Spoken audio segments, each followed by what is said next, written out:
Let her go. We refuse to pay for the operation, my dad said to the doctor as I lay in a coma. He signed a "do not resuscitate" form to cut costs.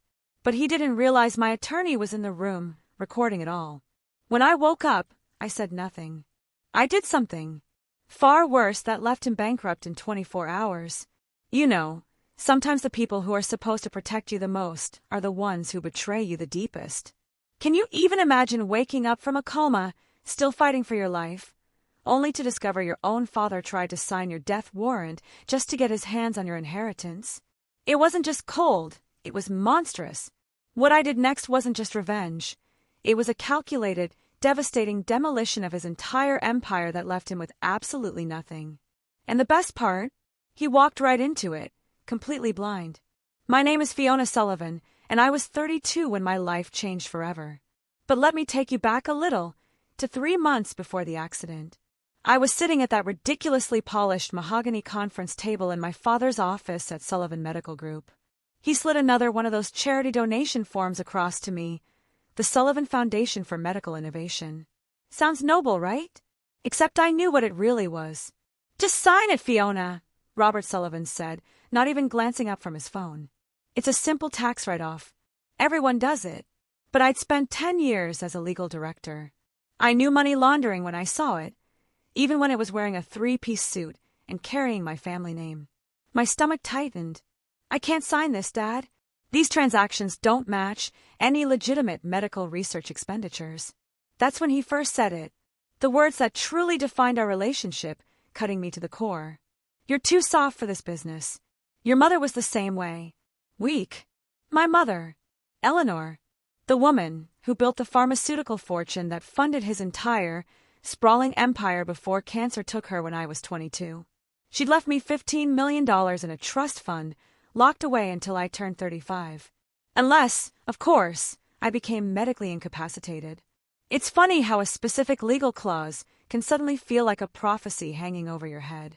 Family dinners became less about connection and more about interrogation. Why won't you support the family business?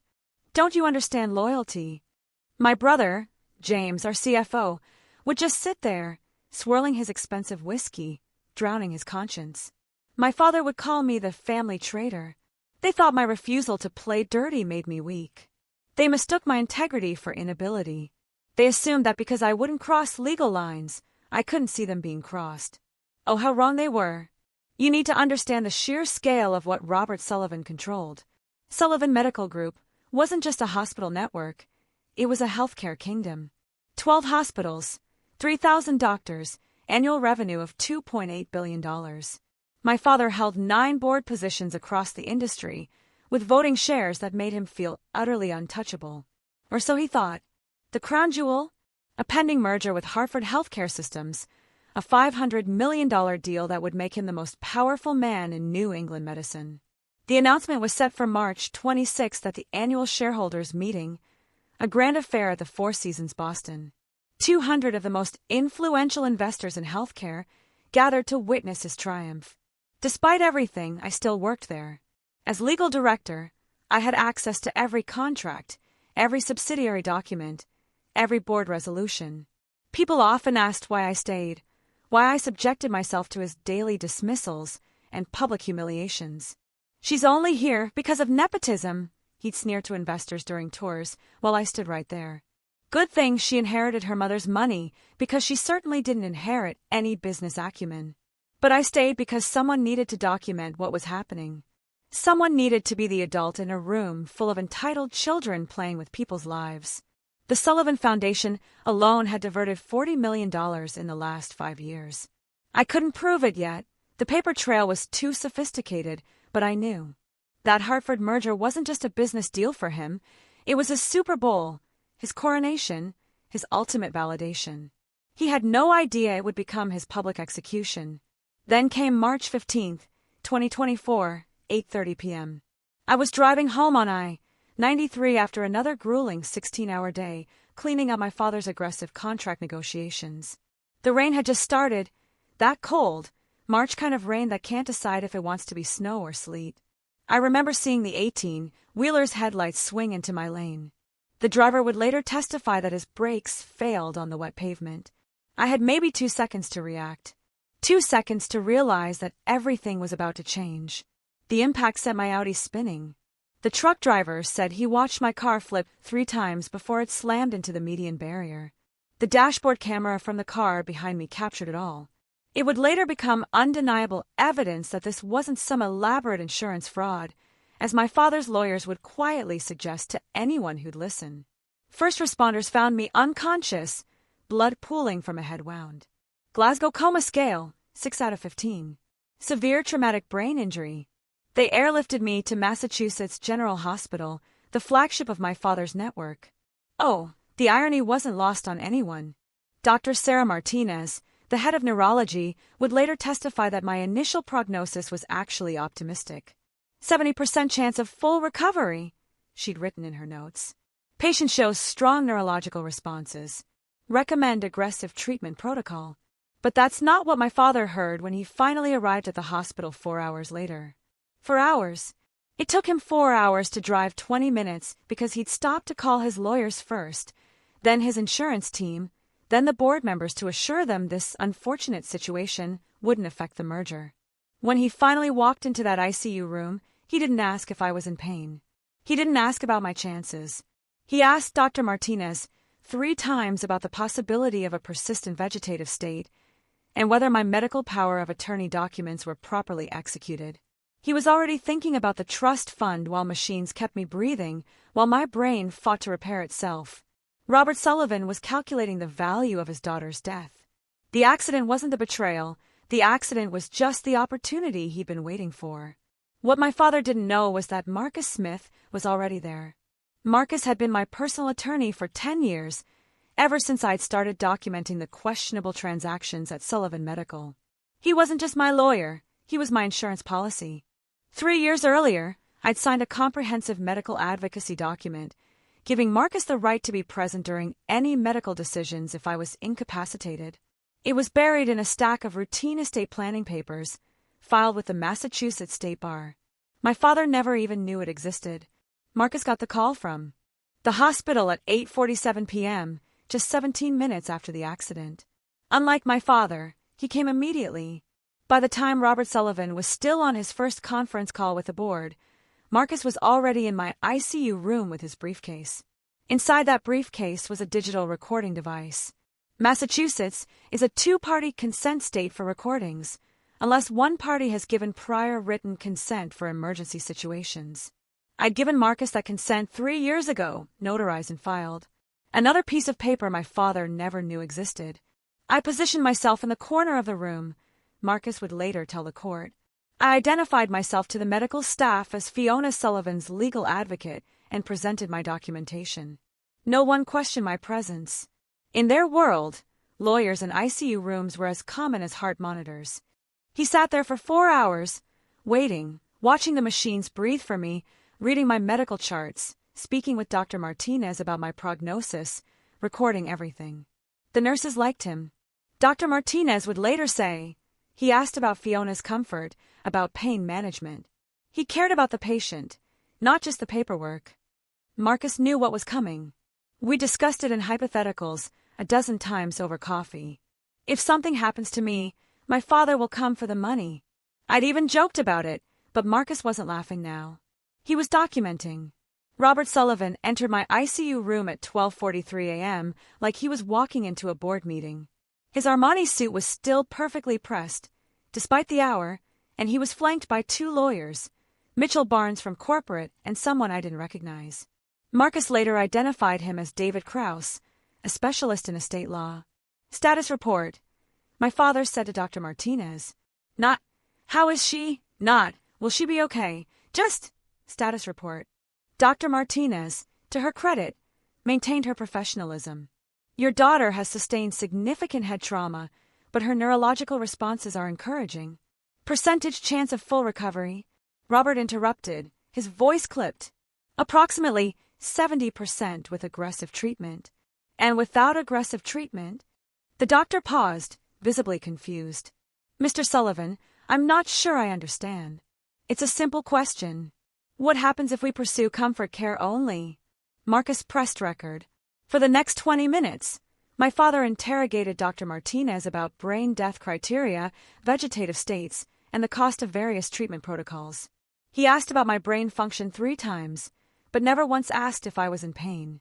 He pulled up my medical insurance on his phone, calculating deductibles while I lay there, unhearing, unseen, but somehow still fighting. She has excellent insurance, Dr. Martinez pointed out.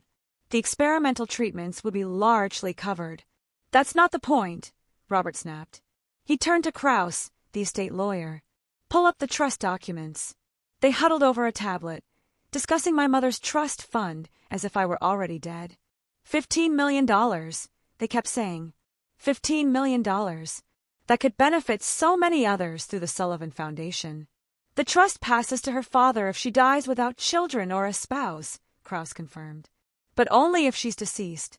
Permanent incapacitation maintains her as beneficiary. That's when Robert asked the question that would eventually destroy him. What if she's DNR? What if we decide not to resuscitate if she crashes? Dr. Martinez stiffened. Mr. Sullivan, your daughter is stable.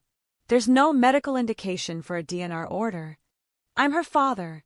I have medical power of attorney. Actually, Marcus said quietly from the corner, speaking for the very first time. You don't. The room went silent. My father turned to look at Marcus for the first time, his eyes narrowing to slits. Who the hell are you? Marcus Smith, Miss Sullivan's personal attorney and designated medical advocate. He held up the documentation, filed with the state 3 years ago. I have equal authority in medical decisions while she's incapacitated. That's impossible. I'm her father, Robert roared, and I'm her designated advocate. Would you like to see the paperwork? Marcus asked, completely unfazed. Robert's face flushed crimson. Mitchell Barnes whispered urgently in his ear, but Robert waved him off. It doesn't matter. As her father, my wishes should be considered. Of course, Marcus said calmly. Please continue your discussion with Dr. Martinez. I'm just here to observe and ensure Fiona's interests are protected. What happened next was 23 minutes of recorded evidence that would later be played in a room full of shareholders. 23 minutes of my father revealing exactly who he was. Look, doctor, Robert said, his tone shifting to the voice he used for hostile takeovers. My daughter wouldn't want to live as a vegetable. She's told me many times she values quality of life over quantity. She's not in a vegetative state, Dr. Martinez insisted, her voice tight with anger. Her brain activity shows, but she could be tomorrow. Next week. These things deteriorate, don't they? He pulled out his phone, showing her something. I've been reading about similar cases. Families bankrupted by false hope. Millions spent keeping bodies alive when the person is already gone. Mr. Sullivan, your daughter has a 70% chance. Let her go peacefully. We won't pay for experimental treatments when that money could save the hospital. Think about it. $15 million. Do you know how many pediatric cancer patients that could help? How many families without insurance? Dr. Martinez looked disgusted. Are you seriously suggesting? I'm suggesting we be practical. Realistic. My daughter was always practical. He turned to Krause. Draw up the DNR paperwork. The doctor needs to sign off on it. No, Dr. Martinez said firmly. I won't sign anything. There's no medical justification. Robert smiled. That cold, boardroom smile I'd seen destroy careers. You're right. You won't sign it. But Dr. Harrison will. He's arriving in an hour. Dr. Harrison, Robert's golf buddy, the one who'd been quietly removed from 2 hospitals for ethics violations before Robert gave him a position at Sullivan Medical. This is medical murder, Dr. Martinez said quietly. This is mercy, Robert replied, signing the DNR order that Dr. Harrison would later rubber stamp. Let her go. We won't pay for the surgery. Marcus captured every single word. My brother arrived just as Robert was signing the papers. James had always been the conflicted one, smart enough to know what our father was, yet weak enough to always need his approval. Dad! He stood in the doorway, taking in the scene. Lawyers, documents, our father's signature on a death warrant. What's happening? We're making the hard decisions, Robert said without looking up. Someone has to. James moved to my bedside. He touched my hand, the first person in that room to actually touch me like I was still human. The nurses said she's responding well. They said, the nurses aren't doctors. James, maybe we should wait. Robert's head snapped up. Wait for what? For her to deteriorate? For the merger to fall apart, because the board thinks I can't handle a family crisis. He stood, moving close to James. You want to keep your position, don't you? CFO of the new merged entity. I couldn't see James's face, but Marcus described it later, the exact moment my brother chose his corner office over his sister. She did say once that she wouldn't want to be kept alive artificially. James said quietly, the lie coming so easily. I'd never said that. I'd actually said the opposite during one of our rare, honest conversations. See? Robert turned back to Dr. Martinez. Even her brother agrees. But James wasn't done wrestling with his conscience. The trust fund, though. Mom wanted Fiona to have it. Your mother's dead, Robert said flatly. And that money could save the company from the Hartford investigation. Hartford investigation, that was new. Marcus made a mental note. James signed as a witness to the DNR. Later, he would tell me he'd convinced himself it was temporary, that I'd wake up before anything happened. He'd borrowed $2 million from me just 6 months earlier, money I'd given him to save his house from foreclosure. Some betrayals cost 30 pieces of silver. Mine cost $2 million and a CFO title. March 18, 2024, 5:47 a.m. I opened my eyes to fluorescent lights and the rhythmic beep beep beep of a heart monitor. The first face I saw was Dr. Martinez, who actually gasped. Don't try to speak, she said, tears in her eyes. You're intubated. Just squeeze my hand if you understand me. I squeezed. The next few hours were a blur of tests, scans, and barely contained medical excitement. Miraculous recovery, they kept saying. Better than expected neurological function. Dr. Martinez couldn't hide her relief or her palpable anger at what had almost happened. Marcus appeared at noon. After the tubes were removed and I could speak in a hoarse whisper, he closed the door, pulled out his phone, and played me a recording. My father's voice filled the room. Asterisk, let her go. We won't pay for the surgery. Asterisk, I listened to all 23 minutes. I heard my father calculate my worth. I heard my brother lie about my wishes. I heard them sign my life away for money and mergers. 3 independent neurologists have reviewed your charts, Marcus said quietly. Dr. Jennifer Wu from Johns Hopkins, Dr. Michael Roberts from Cleveland Clinic, and Dr. Amanda Foster from Mayo. All 3 confirmed. You never met the medical criteria for a DNR. I've had their reports notarized. The merger, I whispered, my voice rough. 8 days away. March 26th. I tried to sit up, but the room spun. You need to recover, Dr. Martinez interrupted, entering with a chart. And you need to be careful. Your father's been telling everyone you have significant cognitive impairment. He's already filed for emergency guardianship. That's when I made the decision. I looked at Marcus, then at Dr. Martinez. Then we give him what he expects. I paused, my eyes locking with hers. Doctor, if anyone asks about my condition. She understood immediately. Significant short-term memory loss, confusion, difficulty with complex reasoning. Marcus smiled grimly. How long do you need to play impaired? 8 days. Until the shareholders' meeting. When Robert visited that afternoon, I gave him exactly what he wanted to see. I stared at him with unfocused eyes, struggling to remember his name. Dad, I said hesitantly, like I was guessing. Are you my dad? The relief on his face was obscene. Yes, sweetheart. I'm here. You've been in an accident. I don't remember. Everything's fuzzy. I let my words slur slightly. You've been taking care of me. Of course, I've been handling everything. He pulled out papers, guardianship documents. You just need to rest. Don't worry about anything complicated. I looked at the papers with manufactured confusion. I don't understand these words.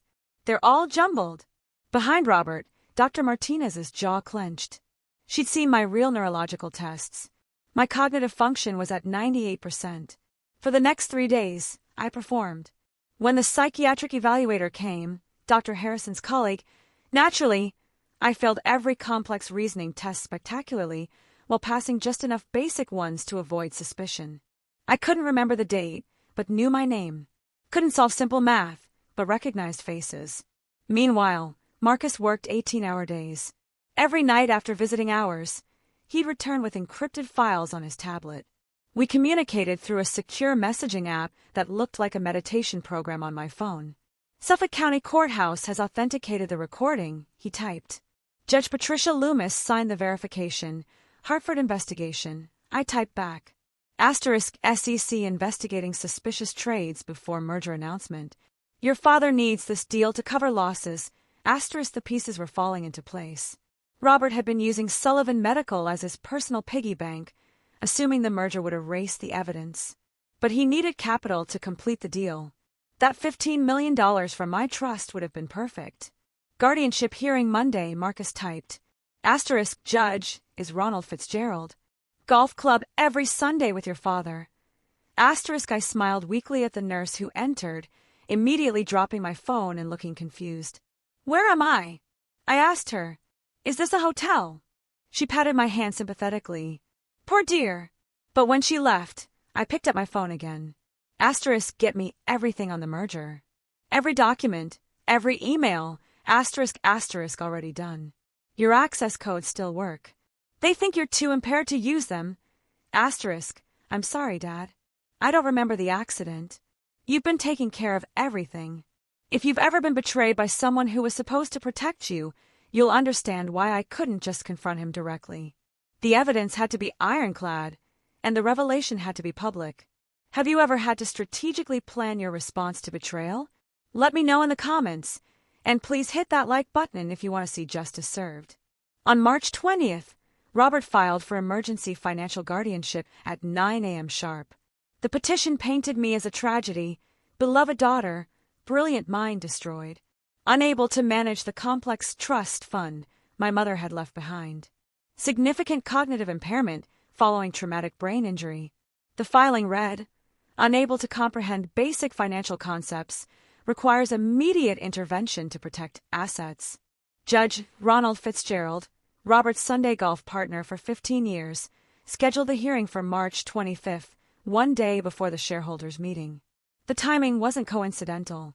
Dr. Harrison had provided a psychiatric evaluation stating I showed severe executive dysfunction incompatible with financial decision-making.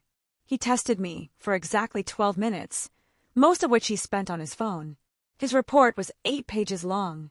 But the real revelation came from the financial documents attached to the filing.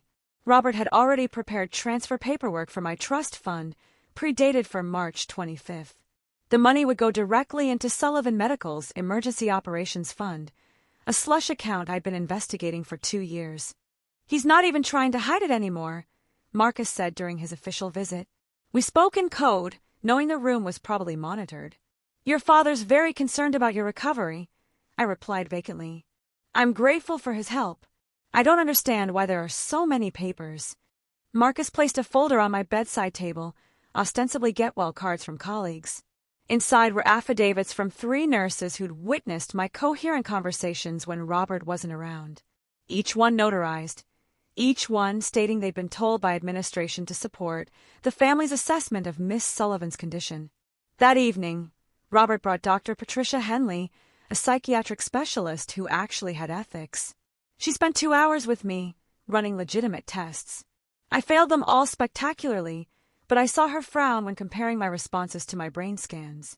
The neurological activity doesn't match the behavioral presentation, she told Robert carefully. Head injuries are unpredictable, he replied. Surely you've seen cases where the scans look better than the reality. She had, but she also requested my previous medical records, the ones from before the accident. Marcus had already ensured she'd receive them, including my perfect cognitive assessments from my annual executive physical 6 months earlier. While I played the broken daughter, Marcus built our case with surgical precision. The recording from the ICU was just the beginning. By March 22nd, we had a 47-page medical file that would destroy any claim that my DNR was medically justified. Dr. Jennifer Wu from Johns Hopkins wrote, Patient shows no indication meeting the criteria for withdrawal of care.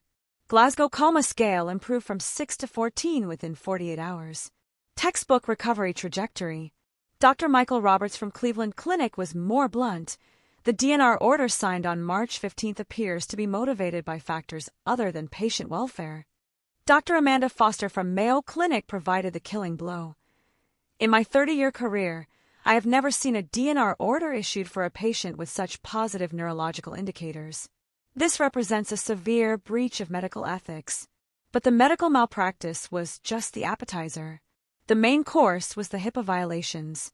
Robert had shared my medical information with 6 board members, 2 merger partners, and 3 investors, all to assure them that the situation wouldn't affect the company's stability.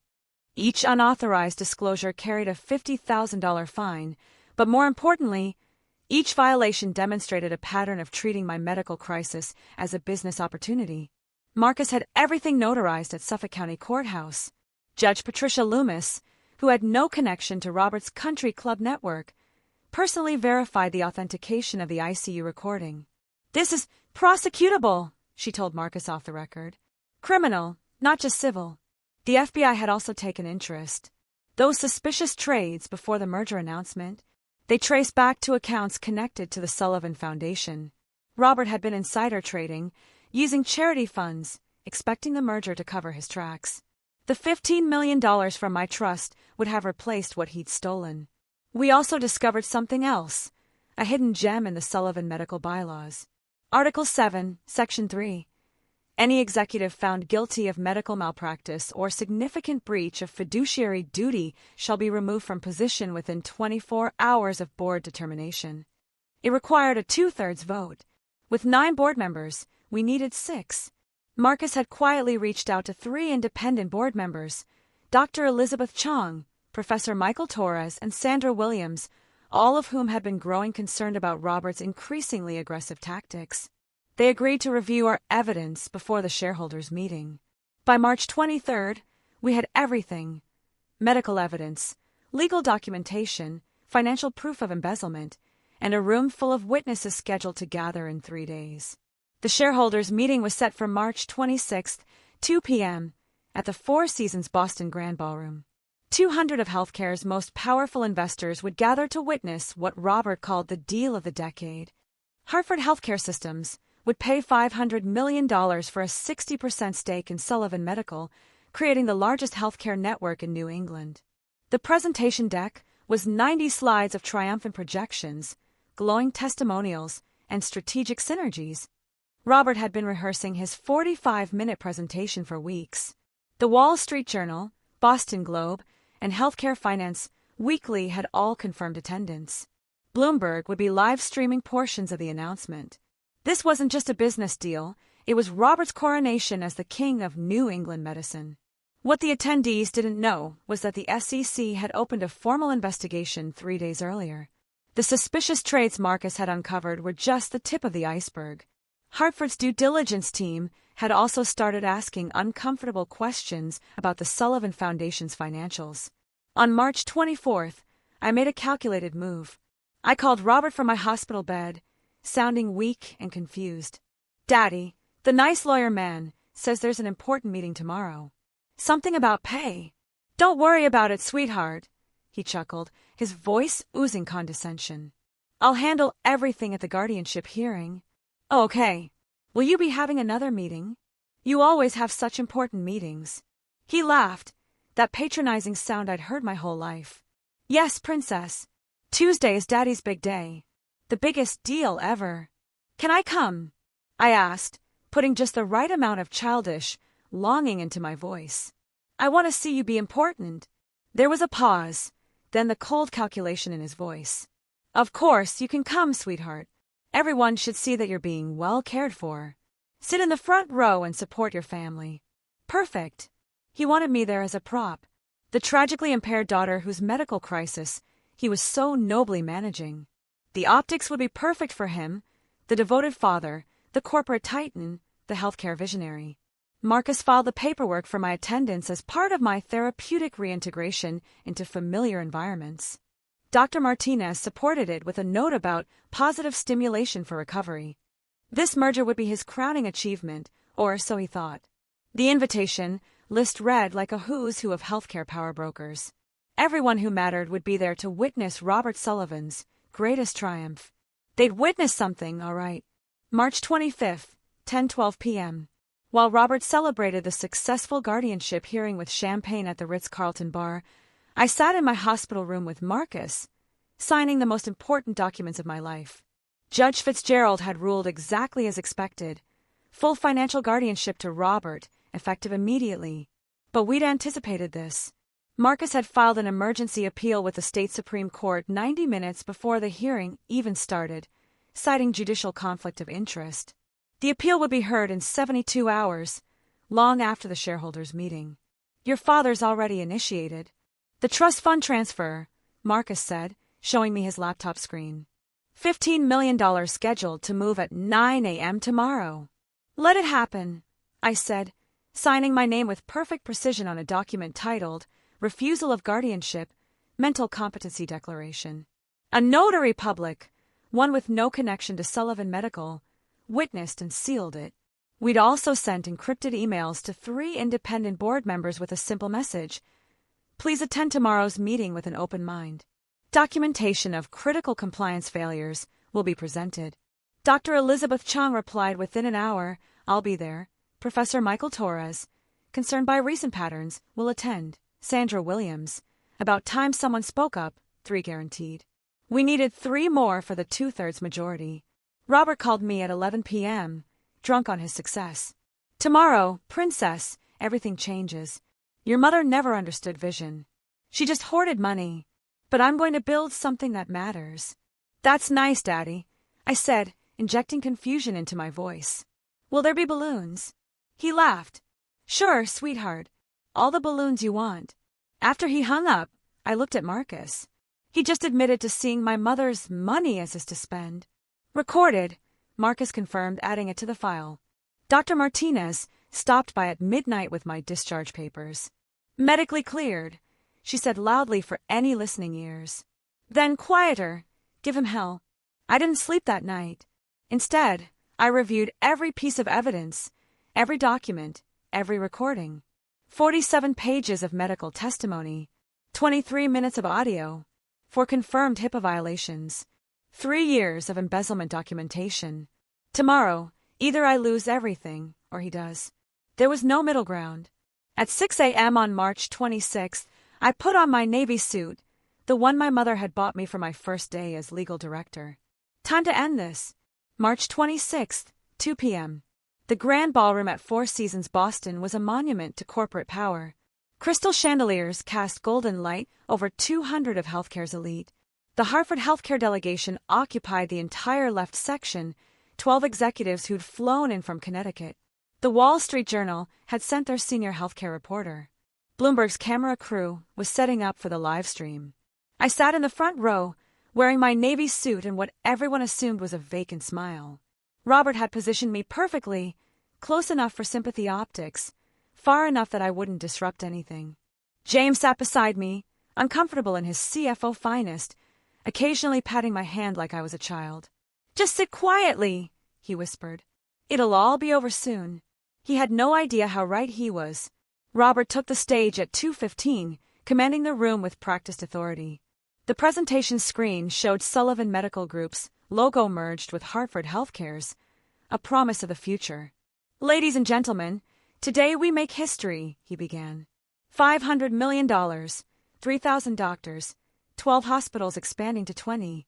This merger isn't just business, it's a revolution in patient care. The audience applauded. Several board members nodded approvingly. The Hartford executives smiled their corporate smiles. For 35 minutes, Robert painted his masterpiece. Revenue projections that soared, efficiency improvements that would transform medicine. The Sullivan Foundation's charitable work, $40 million, serving communities in need. I watched him work the room. This man who'd sign my death warrant for money. He mentioned my mother once, briefly, building on the pharmaceutical legacy of my late wife, then moved on quickly to his own accomplishments. At minute 35, he reached the climax. Before we sign these historic documents, I want to acknowledge my family's support through recent challenges. My daughter Fiona's recovery from her tragic accident reminds us that healthcare is personal, not just professional. 200 faces turned to me with practiced sympathy. Cameras focused. This was his moment of perfect orchestration. The devoted father, the corporate titan, the healthcare visionary. I stood up. "Thank you, Dad," I said, my voice carrying perfectly in the acoustically designed room. Clear. Sharp. Not a trace of impairment. "I do have something to add about healthcare being personal." Robert's smile froze. "Sweetheart, you should rest." "The accident." "I'm perfectly rested." I walked toward the stage, Marcus rising from his seat in row 3 with a leather folder. "In fact, I have a medical ethics concern to raise before these documents are signed." The room went utterly silent. 200 pairs of eyes turned to me. Robert's face flushed crimson. "You're not well, sweetheart." "The accident." "I'm well enough to know what you did in that ICU room, Dad." The Wall Street Journal reporter pulled out her phone, already typing. The Bloomberg camera swiveled toward me. The show was about to begin. The transformation in the room was instant. The sympathetic smiles vanished, replaced by the sharp attention of people who smelled blood in the water. These weren't just investors, they were sharks, and they just detected weakness. "Security," Robert called out, but his voice cracked slightly. "My daughter is confused." "I'm not confused." I reached the stage stairs, climbing them with deliberate precision. "I'm cognitively intact, legally competent, and fully aware that you signed a do not resuscitate order while I was in a coma to steal my $15 million trust fund." Gasps rippled through the audience. The Hartford delegation exchanged alarmed glances. One executive was already texting frantically. "These are delusions from her head injury," Robert stammered, but sweat was beading on his forehead.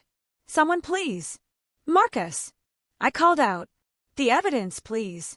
Marcus walked down the center aisle like a prosecutor approaching the bench. He held up the folder for everyone to see.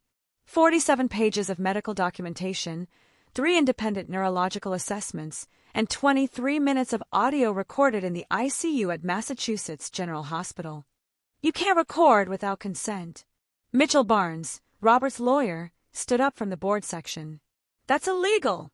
"Actually," Marcus said calmly, "Miss Sullivan provided prior written consent for medical advocacy recordings 3 years ago, notarized, filed with the state. Completely legal under Massachusetts law." I took the microphone from the podium. My father stood frozen, calculating his options. Run, stay, fight, lie.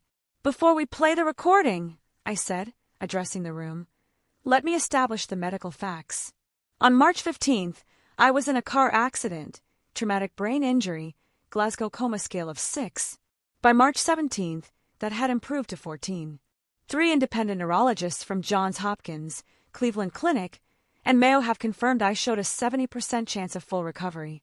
I clicked the presentation remote, replacing Robert's merger slides with medical documents. Yet on March 15th, just 4 hours after my accident, my father signed a DNR order. The reasoning? Let me quote from the recording you're about to hear. Marcus connected his phone to the sound system. The ballroom's perfect acoustics carried every word. Asterisk let her go peacefully. We won't pay for experimental treatments when that money could save the hospital. Asterisk, then clearer. Asterisk $15 million. Do you know how many pediatric cancer patients that could help? Asterisk, and finally, the killing blow.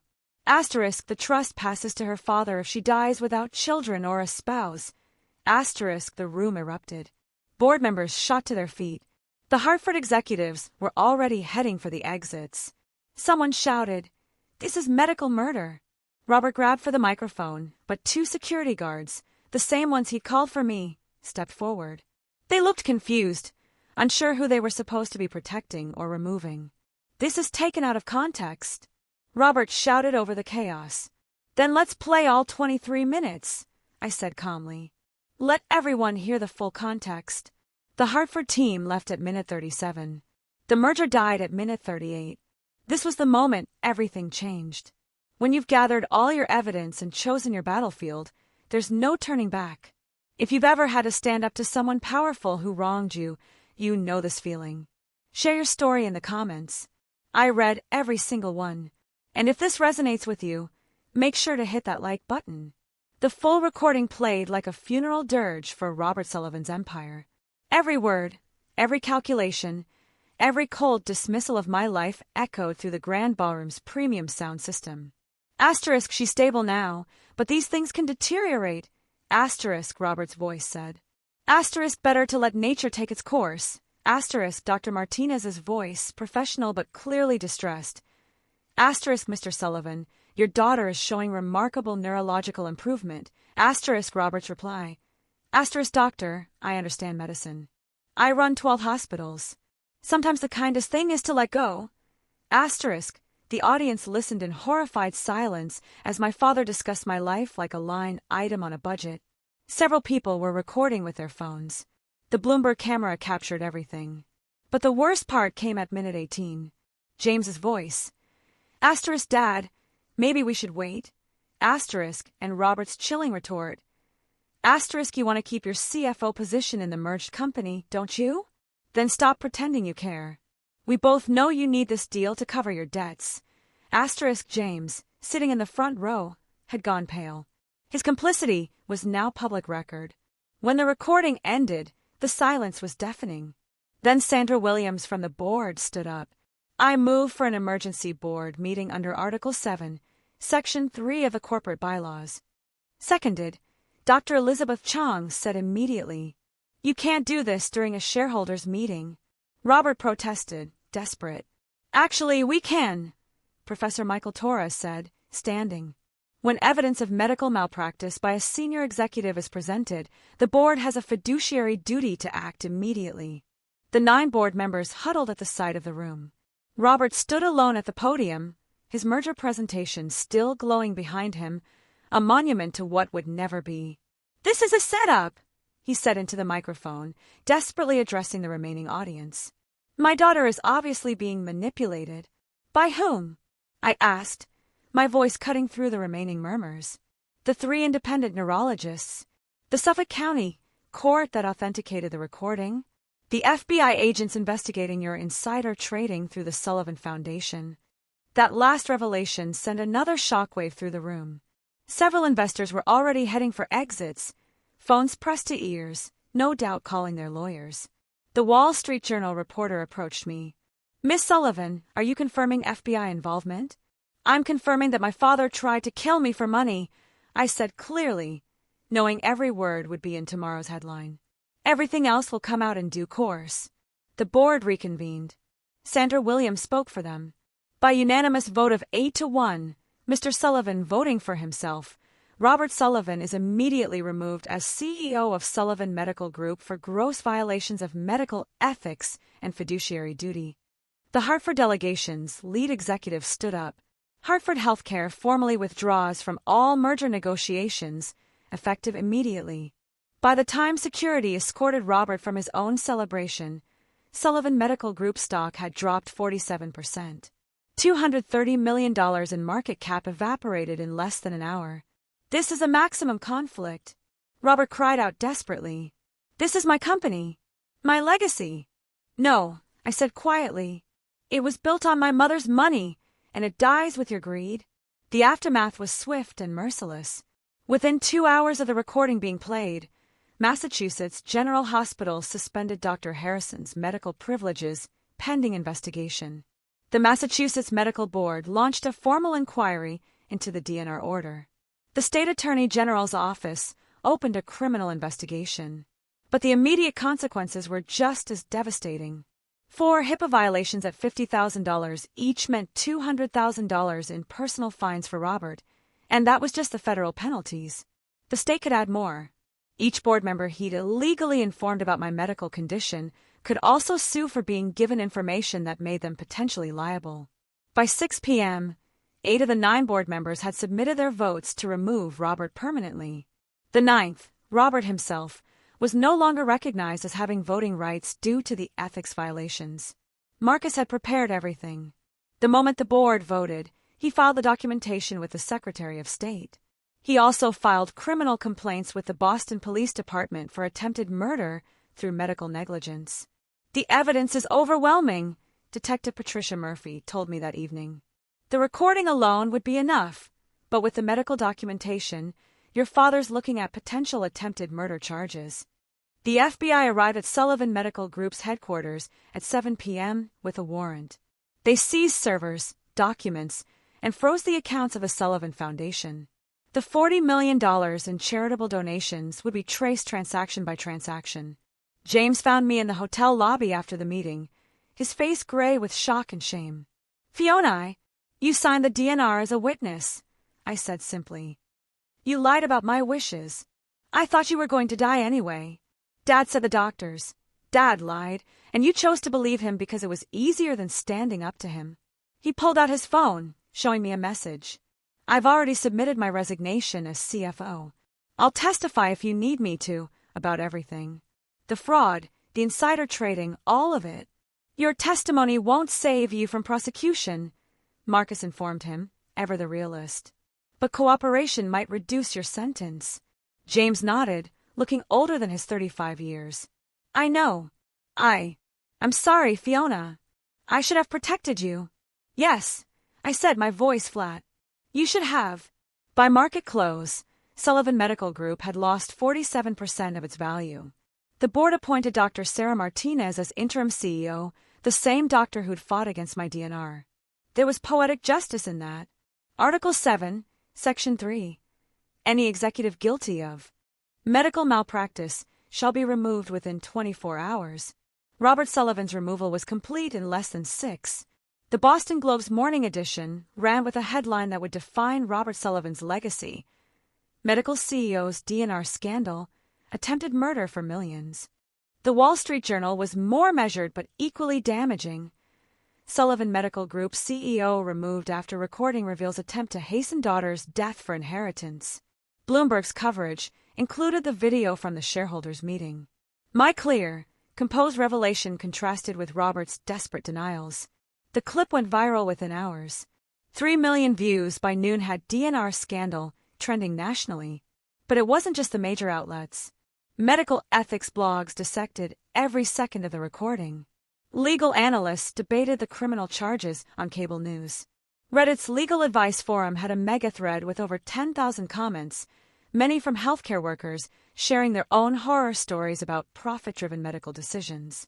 The Massachusetts Medical Board issued an unprecedented statement by noon. "The actions described in the Sullivan case represent the most egregious violation of medical ethics we have investigated. We are reviewing all DNR orders issued at Sullivan Medical Group facilities in the past 5 years." 47 cases were flagged for immediate review. 3 Sullivan medical hospitals announced they were severing their affiliation agreements by day's end. The nursing union called for a vote of no confidence. Medical students at Harvard started a petition to remove Robert's name from the Sullivan Auditorium, which he donated $5 million to build, with foundation money, of course. The FBI expanded their investigation. The insider trading was just the beginning. They found shell companies in the Caymans, bribes disguised as consulting fees, and nearly $30 million siphoned from the Sullivan Foundation over 7 years. Dr. Martinez, as interim CEO, held an emergency press conference at 4 p.m. "Sullivan Medical Group is committed to complete transparency and ethical reform," she announced. "We are cooperating fully with all investigations and implementing immediate changes to our oversight procedures. Every DNR order in our system will be reviewed by an independent panel." A reporter asked about me. "Will Miss Sullivan be returning to her position as legal director?" "Miss Sullivan is focusing on her recovery and her own legal practice," Dr. Martinez said carefully. "We respect her decision to distance herself from the organization during this transition." Distance myself? That was diplomatic. The truth was, I never wanted to set foot in a Sullivan medical building again. By market close, the stock had stabilized at 53% of its pre-scandal value. $230 million in market cap gone. Robert's personal holdings, once worth $80 million, were now worth $42 million and frozen by federal order. By the time the news cycle ended, Robert Sullivan wasn't just ruined, he was radioactive. No hospital in America would ever hire him again. James came to my apartment 3 days after the shareholders' meeting, looking like he hadn't slept since. He carried a box of documents and a resignation letter that was already public knowledge. "I've been thinking about Mom," he said, standing in my doorway, because I hadn't invited him in. What she would think of what we became. What you and Dad became. I corrected, my voice cool. I never changed. No, you didn't. He set the box down. These are all the records I kept. Off-the-books transactions, recorded conversations, emails. Dad doesn't know I saved 3 years' worth. My insurance policy, I called it. And you're giving them to me now, after I almost died? His voice broke. I should have protected you. In that ICU room, when Dad was signing those papers, I knew it was wrong. But I was so deep in debt, so dependent on his approval, that I convinced myself that my life was worth less than your debt. Yes, he met my eyes for the first time. And I'll live with that for the rest of my life. But I can at least try to make it right. I'll testify against him, against the whole network of corruption. I'll take whatever sentence they give me. I looked at my brother, really looked at him. He'd lost weight. His hands shook slightly. The golden boy CFO was gone, replaced by someone who'd finally seen himself clearly and couldn't stand the view. The $2 million I loaned you, I said. What happened to it? Gambling debts. Dad's addiction isn't substances, it's power. Mine was trying to keep up with his lifestyle. He pulled out his phone, showing me a wire transfer confirmation. I liquidated everything. My house, my cars, my portfolio. You'll have your $2 million back by end of business today. And then I disappear. Change my name. Maybe start over somewhere nobody knows the Sullivan name. He turned to leave, then stopped. I know you can't forgive me. I wouldn't forgive me. But I wanted you to know that when I said you should have been allowed to die, I was really talking about the part of me that needed to die. The part that chose him over you. I didn't forgive him, but I took the box. You should have protected me, he said one more time. Yes, I agreed. You should have. March 27th, 9 a.m. The boardroom on the 42nd floor of Sullivan Medical Group headquarters felt like a courtroom. 8 board members sat around the mahogany table that Robert had personally selected to project power. His empty chair at the head looked like a void. I attended via video link. Marcus had advised against any physical presence that could be construed as seeking control. I watched from my laptop as the board systematically dismantled Robert Sullivan's empire. Motion to formally terminate Robert Sullivan as CEO, effective immediately, Sandra Williams announced. Seconded, said Dr. Chong. The vote was 8-0. Robert, attempting to join virtually from his lawyer's office, was denied access to the meeting. Motion to revoke all of Robert Sullivan's signing authorities and board positions. Another 8-0 vote. Motion to appoint Dr. Sarah Martinez as interim CEO for a minimum term of 1 year, 8-0. Dr. Martinez accepted with gravity. My first act will be to establish an independent ethics committee to review all executive decisions from the past 5 years. Professor Torres raised the next issue. Ms. Sullivan, the board would like to offer you the position of Chief Legal Officer with full autonomy to investigate and reform our compliance procedures. I appreciate the offer, I said clearly, but I must decline. Sullivan Medical Group needs to rebuild without any Sullivan family members in leadership positions.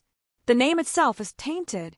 Then we should consider rebranding, Sandra Williams suggested.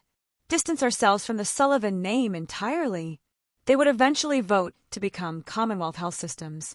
Robert's name would be scrubbed from every building, every document, every press release. Erased, like he tried to erase me. There's one more matter, Dr. Martinez said. The trust fund that Mr. Sullivan attempted to access, the $15 million. It remains in my mother's trust, untouched, I confirmed. I'll be establishing a foundation for traumatic brain injury research and supporting families dealing with medical malpractice. It will have no connection to this organization. Mitchell Barnes, Robert's former lawyer, had already fled to his car when the FBI arrived. He would later be disbarred for his role in facilitating the attempted guardianship fraud. The meeting ended with a moment of silence. Not for Robert, but for what Sullivan Medical Group could have been if greed hadn't poisoned it from the top.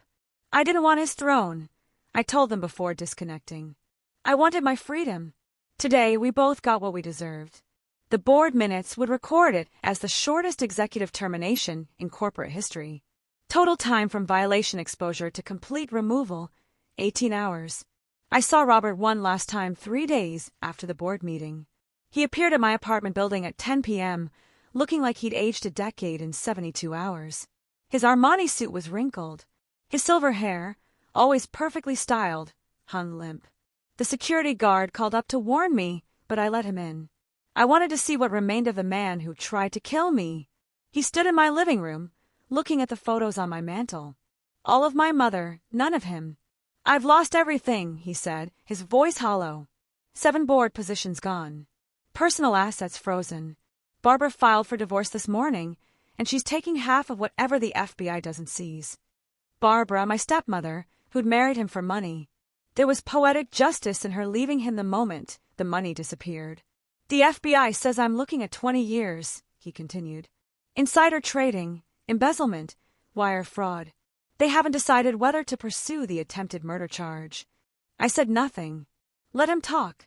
Let him feel what I'd felt in that coma. Helpless, voiceless, at the mercy of others. "I had debts," he said suddenly. $30 million to people who don't accept bankruptcy as an excuse.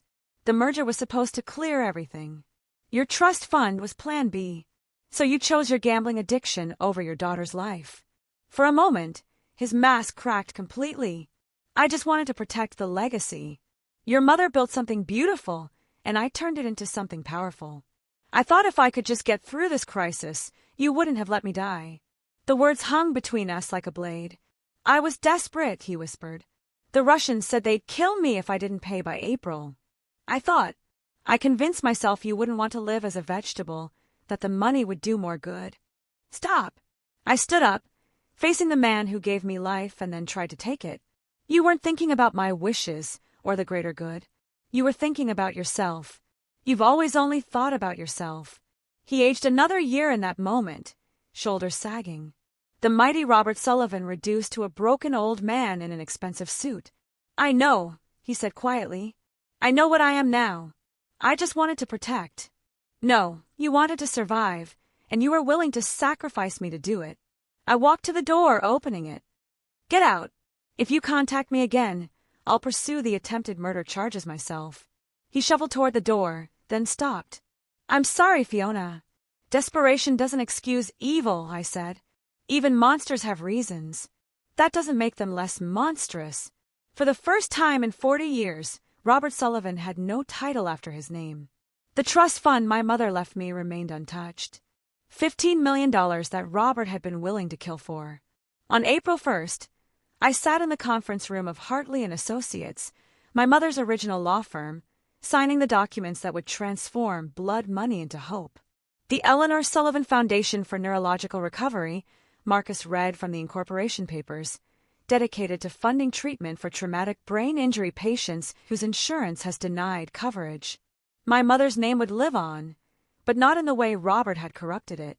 $5 million goes to establishing the fund, I explained to the lawyers. $5 million for research grants at Massachusetts General, specifically to Dr. Martinez's neurology department, and $5 million for a legal aid fund helping families fight wrongful DNR orders. "And the earnings from the principal?" the senior partner asked. "Full scholarships for medical students who commit to working in underserved communities." My mother would have wanted that. We structured it so no Sullivan family member could ever control or benefit from the foundation. An independent board of medical ethicists and patient advocates would oversee every dollar. That afternoon, I received a call from Dr. Martinez. 3 families have already reached out. Their loved ones had DNR orders signed under suspicious circumstances at Sullivan facilities. Your foundation could help them get justice. "Then we start with them," I said. James's $2 million arrived as promised, along with a note. Asterisk, this doesn't absolve me. Nothing can. But maybe it can help someone else. Asterisk, I added it to the foundation. By the end of the week, we'd received over 200 applications for assistance. Families who'd been told their loved ones were too expensive to save. Patients who'd been written off because their insurance had caps. People like me who'd been valued in dollars instead of heartbeats. The first grant went to Maria Gonzalez, a 19-year-old college student whose family was told they needed to consider other options after her motorcycle accident. With our funding, she received the experimental treatment her insurance denied. She's walking today. The second went to Thomas Chun, 72, whose children were pressured to sign a DNR because at his age, quality of life would be minimal. He's now playing piano at his granddaughter's recital. Each success was a repudiation of Robert's philosophy. Each recovery was proof that some things matter more than money. Mother's money would heal, not harm. The Foundation's motto, engraved on a plaque in the waiting room of our first clinic: every life has value beyond measure. Eleanor Sullivan, 1961 to 2014. By September, I'd established my own practice, Sullivan Legal Services, keeping my name to remind myself why I fight. We specialized in medical malpractice and patients' rights, particularly cases involving coerced DNR orders and premature end-of-life decisions. My first client was Dorothy Patterson, an 82-year-old whose son tried to invoke power of attorney to stop her cancer treatment and access her pension fund. We won. She's cancer-free today, and her son is serving 3 years for elder abuse. The office was small, just me, 2 paralegals, and Marcus as senior counsel. But we chose our cases carefully, taking only those where financial motivation corrupted medical decisions. We didn't chase ambulances. We chased justice. You could make 10 times more in corporate law, a Harvard classmate told me over coffee. I've seen what corporate law protects, I replied. I'd rather sleep at night. We kept a simple rule. We never took cases involving Commonwealth Health Systems, formerly Sullivan Medical Group.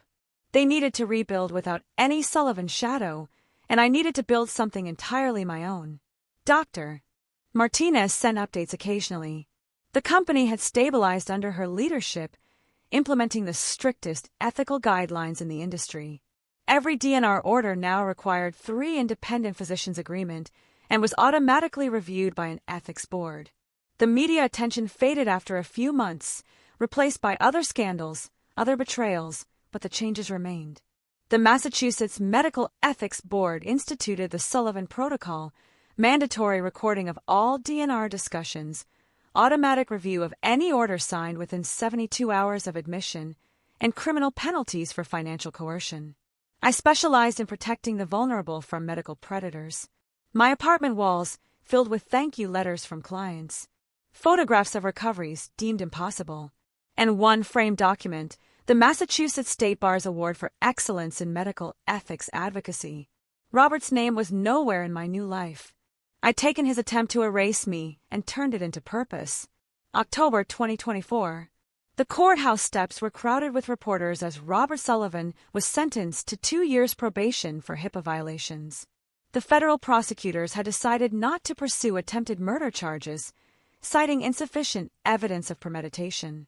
But the civil penalties were crushing: $1.2 million in fines, complete liquidation of assets, and a lifetime ban from serving on any medical board. I didn't attend the sentencing.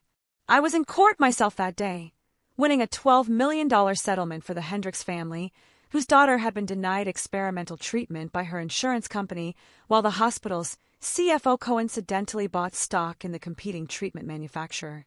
Sullivan Medical Group, now Commonwealth Health Systems, had recovered to 60% of its pre-scandal valuation. The rebranding was complete. Robert's portrait had been removed from every building, donated to a warehouse where forgotten executives go to gather dust. James had disappeared completely after testifying. His cooperation reduced his sentence to 6 months house arrest and 3 years probation. The last I heard, he was working as an accounting tutor in Portland under an assumed name, teaching students about ethical financial practices, an ironic penance for his sins. The Sullivan Protocol had been adopted by 3 states, with more considering legislation.